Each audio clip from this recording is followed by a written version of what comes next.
Welcome back to Shop Talk number 24. Nice. Cool. Cheers. Yeah. Cheers to another Friday. Uh-oh. Another week well spent. Yeah. Guitars are around me. I didn't make a single one. Makes me feel happy. But they're being made. But they're remade, yeah. It makes me happy. They're beautiful. Yeah. They sound like garbage, but whatever. Oh, they're gonna sound beautiful. Don't somebody go say I said they sound. All right. This is actually a shop talk that I'm hoping you're gonna get a little bit animated about, but we'll see. Oh. If you know Zach very well, you know he gets very animated about certain things. Yeah. Oh, he's always jumping up and down. It's hard to keep him from breaking things. Yeah. So today we're talking about role of science in guitar building. It actually is something that's pretty near and dear to your heart. Yeah. And oddly enough, it doesn't feel like it is, but it kind of is. Yeah. And part of the reason why we wanted to talk about this is because it's not unlikely that I'll walk in some days and you're not actually working on a guitar. You're working on some contraption to test some part that you're going to maybe put on a guitar if it doesn't break. Yeah. You know, this is not unheard of. Or you come into the shop and I say, Eric, do you know how to solve for a logarithmic function? Those kind of things you see can happen. There was one time though, there was a tomb. Remember the casket? I mean the casket, that was a beauty. Which was just to test deflection in deflection, the Ember series. Oh. Which is actually probably the biggest area of study for you. Yeah. Just this deflection in tops in general, even. Yeah. Because the last one I came in on was also you were going to be. Oh yeah. Yeah. Yeah. Yeah. So the role of science, and the way I see it, if we were to draw out a 4 squares with corners, each corner representing maybe a different section of building, we could have in one corner intuition. People who build with intuition. Yeah. So they know this is going to affect the sound so they're going to do a little more, and then they test it, but not with any measurements or anything, just feel it, They're still testing it, by the way. They've learned how to, there's obviously builders that who could tell you. Yeah. That top is too.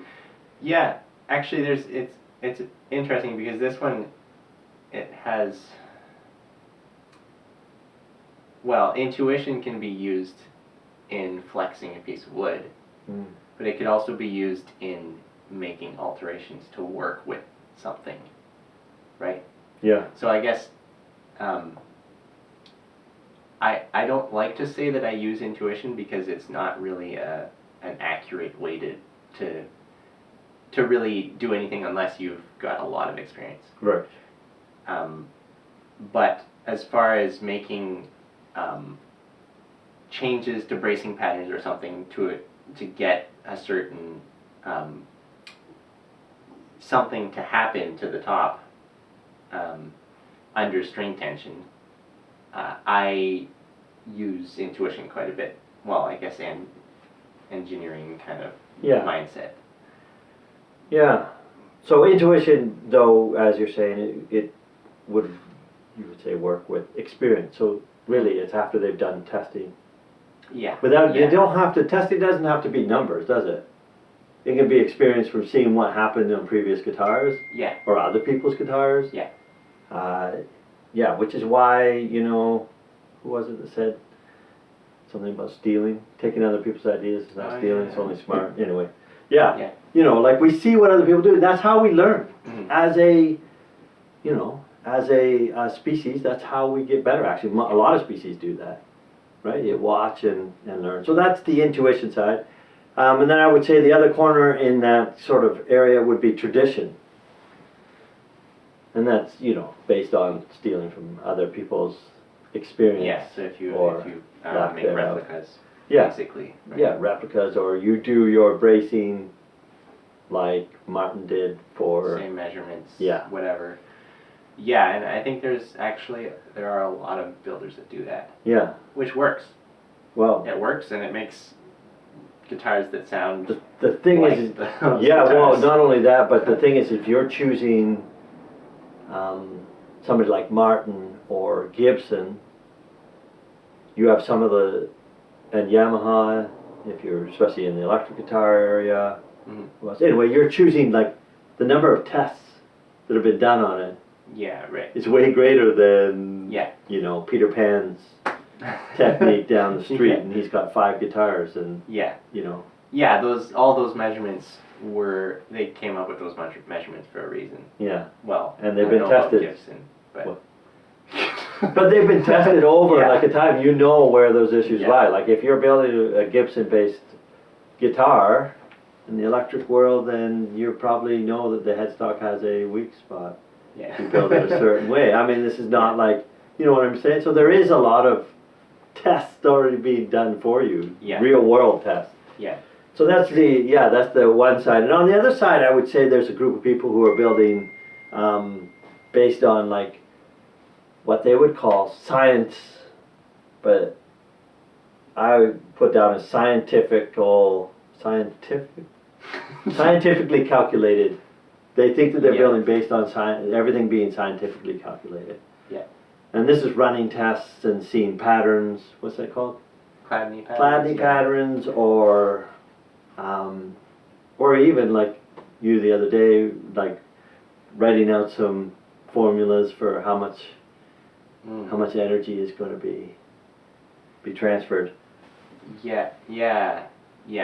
There's definitely, I think, using scientifically calculated numbers is a great way to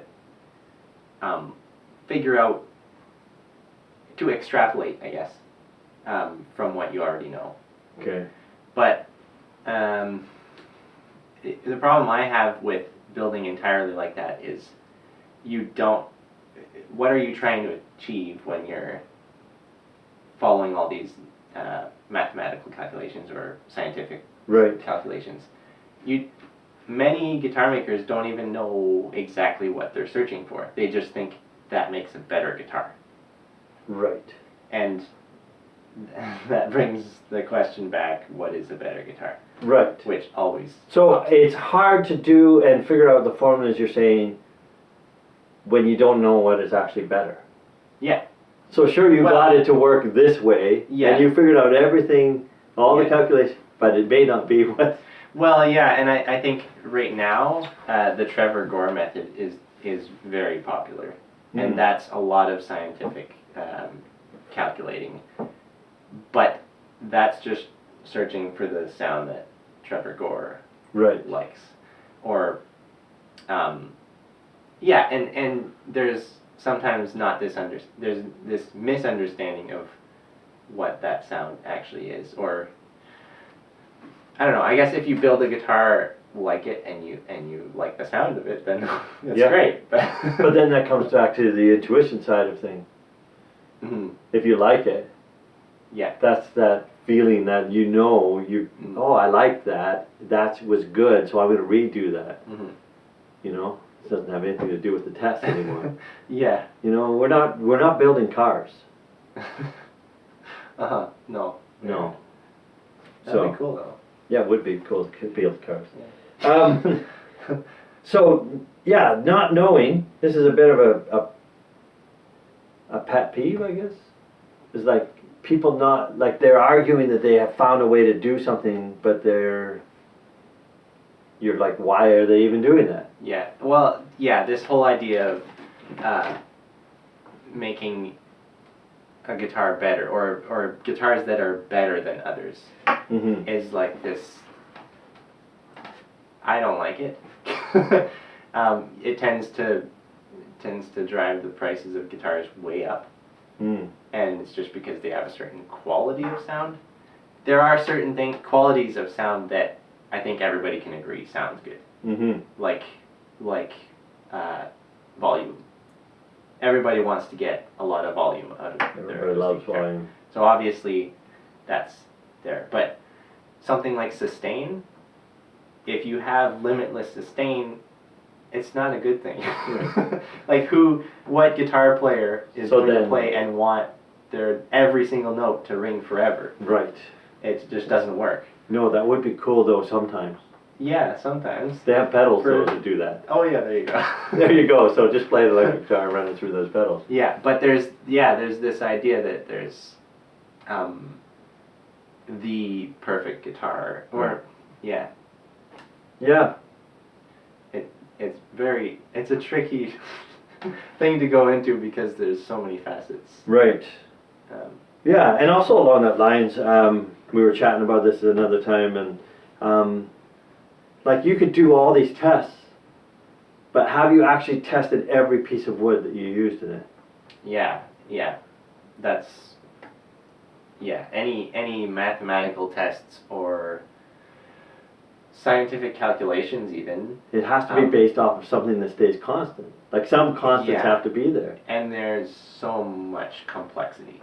Yeah. If you're testing one thing, there are so many, like, for example, if you take a brace. Yeah.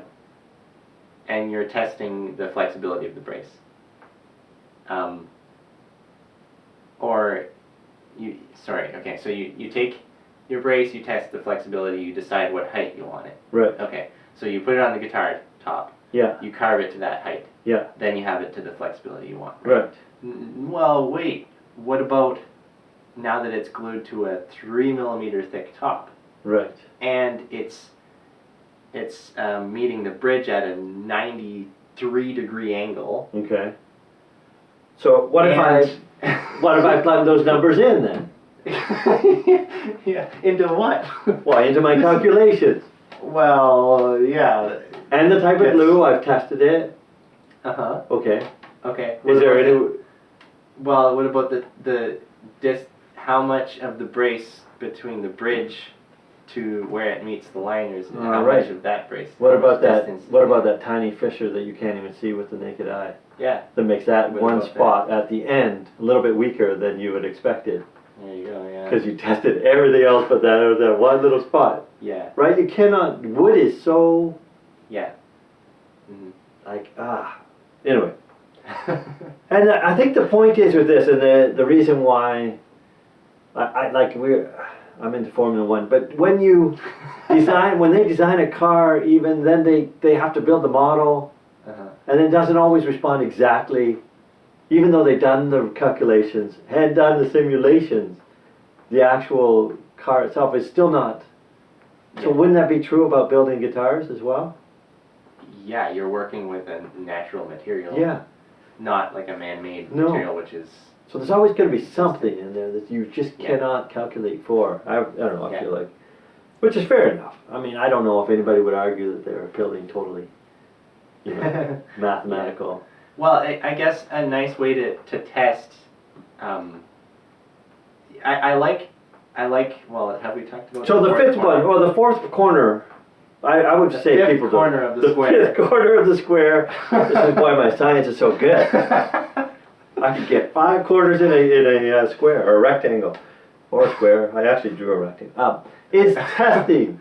Yeah. Like testing things. Now, you can use measurements, etc. You can write these down. You can add in some calculations, but really you're just testing things.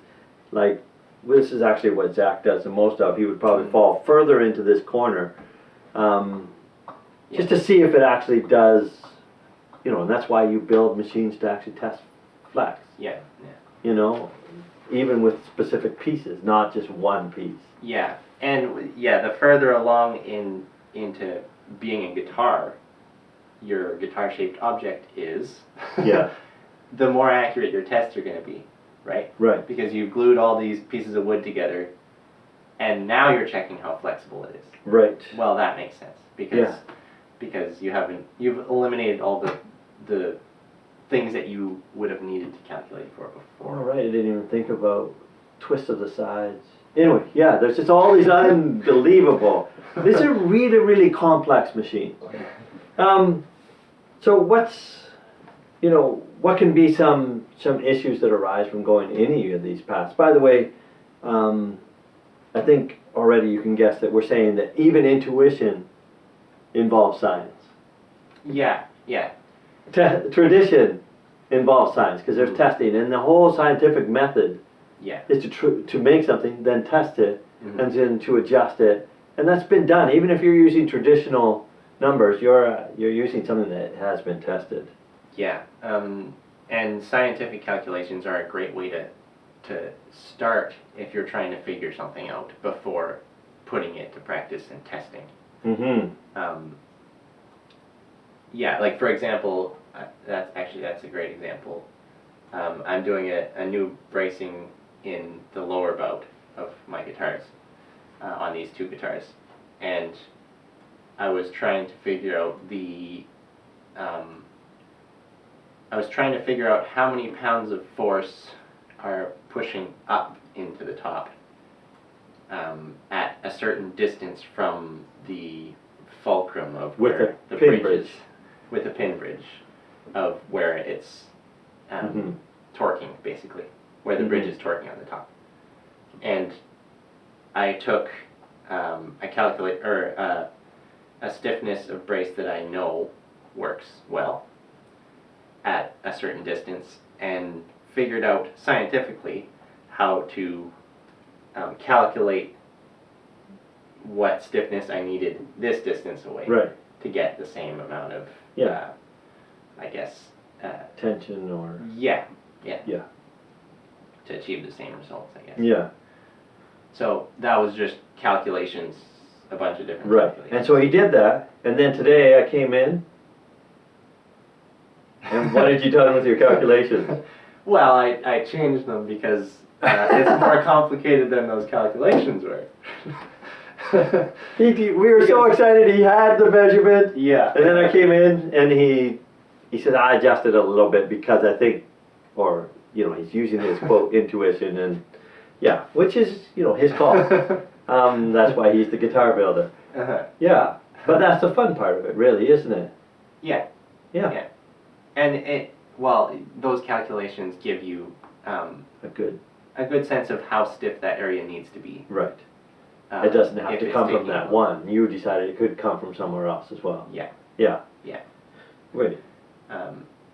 Which has which is interesting because we were talking about it yesterday, and I'm realizing because I've just only built one acoustic guitar, and as I was saying, like the first time you see it, you're just kind of understanding maybe that they need to be there, but you don't really see why. Yeah, but what if you're building by intuition? Yeah, then you could just feel it. Like I just didn't, and then as we were talking about it, I went, I can see now why we needed that other one, and now I see what, and it just takes time. Yeah. Like I think time is so important, and that's where intuition comes in, is after you get the experience. Yeah. If you're building building intuitively doesn't come for a long time. Yeah. In your building, I don't think. Yeah. And we learn from other people first, I hope. Yeah. Or some people are self-taught, which but they have to be looking at what other people have done, traditionally or whatever. Right. Yeah. Now, a huge area that comes into play would be using, it's the arguing of where sound comes from. Yeah. Because somebody did this calculations, they can say this, or etc. What are some of the problems that happens, or what are some things you see that people use, quote, science or non-science? Well, I think just any claim that this makes a guitar sound better. What wood are you using? Well, what shape do you have? Yeah. What it's a complex machine. That's what it comes down to, I guess, right? Yeah, and part of what got us thinking about this is that video, which if Zach can find it, he'll link it. Right there. Where this guy did a really good job of taking an electric guitar and seeing if it really mattered, if anything was there besides the pickup, really. Just not to spoil it, but he does some really good tests there. And, maybe some things don't matter as much as we think they do. Yeah. But Very good example actually could be after building one guitar, I could say because I did this and I like that sound, if I do that again, it's going to be great. Yeah, right. Well, maybe not. Maybe it was because that particular one, the wood, I did the top thinner. Yeah. Or I did it thicker, and now I do the next. That one brace 2 millimeters shorter by accident or something. Yeah, I have no. 2 millimeters, that's a lot. Yeah, that is a lot. Yeah, it's just even recreating a guitar exactly is such a complex thing. Right. And it's practically impossible. Which is why, this guy was testing electric guitars. It's actually easier in some ways than an acoustic guitar because you don't need as many working parts to get a sound out of it. Yeah. But you can't build a body and then build another exactly the same body. Mm-hmm. Even 2 pieces of wood from the same tree. Oh yeah, even consecutive slices in a tree. Whoa. It can vary a lot. Yeah. In stiffness and whatever. Yeah. Looks. Yeah. Even. Just in case you're wondering. Yeah, the look makes the biggest difference in sound. 100%. Actually. Yeah. Actually. The look can make a huge difference in your perceived sound. Yeah. Why'd you have to throw perceived in there? Because often players will favor dark-colored guitars. Ah, right. If they see them. Right. Yeah. I don't know. Yeah. Well, because they look better. Yeah. They yeah. Yeah. What are we gonna say? We like dark guitars. Yeah. We're dark people. Yeah. So therein lies one of the other issues is that then people are arguing the sound difference with sometimes even based on stuff that scientifically has been proven not to matter. Mm-hmm. Yeah. But then you'll have some guitar player telling you, I love it when I see a guitar player telling us, if you want this kind of sound, you got to get this kind of guitar, and then you'll get this, and you can play like this, and you're like, that's what. How much of that is happening in your brain? Yeah. Boy, so much, I think. Yeah, because I came in. The funny thing is, I've come in with no preconceived ideas. Mm-hmm. Yeah, I love guitars. I love playing them, but I haven't had time to be digging into the snobbery of it. The science of it. So, to me, I didn't know that I was supposed to only like ebony fingerboards because they sound better. Yeah. Yeah, I'd never even played the fingerboard before. I was playing the strings. I think I was playing it wrong. Should be tapping those fingerboards. Yeah. Yeah. Yeah. Cool. I think my advice though for people that are building is figure out what you want in your sound, what you want to change in your guitars. Maybe you want more sustain, maybe you want more projection, maybe you want more bass, maybe you want more volume. Mm-hmm. And work towards that and figure out the way to get more of that. Not just follow a recipe that's based off of somebody else's tests, I guess, or just what they're or preconceived ideas that people may have been spouting around the interwebs on YouTube. Yeah, but yeah, if you like the sound of a guitar or a certain sound, other people will like it too. Right. Guess what? You'll probably jive with those buyers better. Right. Than the buyers of the other guitars. So you're saying build a guitar, work towards finding the sound that you want. Yeah.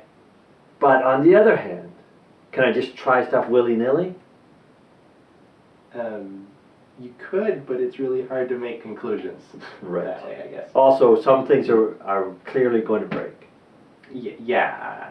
So there is a certain area where you have to get a basic understanding of the structure and form and reasoning behind what's there. Yeah. Which is why tradition is such a great place to start. Yeah. You know, Yeah. or somebody else, if you like somebody else's sound, that's a great place to start. Because there are reasons for why some things are there. Cracked tops are not fun. No. Or headstocks falling off, or whatever it may be. Yeah. You know. So so you're saying feel free, go search after that sound, but do it with an understanding of how these things can actually change and affect. Yeah. If you're gonna try things, you gotta make sure that you're not doing anything that's gonna be catastrophic. Yeah. So you have to think of all the things that could go wrong, which is you always have to be doing that with guitar making, even when you're routing something out. Yeah. You always have to think about, okay, well, I'm gonna route this out. This corner is gonna chip out because the router bit's going this way, or you think, oh, that tool is right there, and I'm gonna route right by it. What if I hit it? Right. It's thinking ahead. You know, common sense. Yeah. I guess. Yeah. Well, some of it isn't. Like I wouldn't call it common sense. What is? It's common sense, but you have to learn what that common sense is. So I wouldn't have known that you would run a route one direction based on grain and another direction because you're going to get less chip out. You know, I wouldn't think of that, but it makes a difference. Yeah.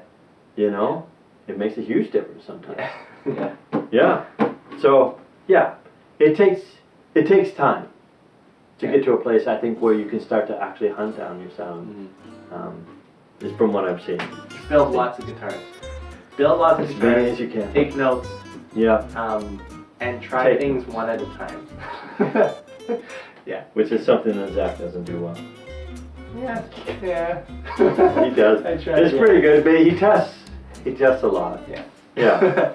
So where do you fall on the scientific spectrum? And why? Yeah. And why?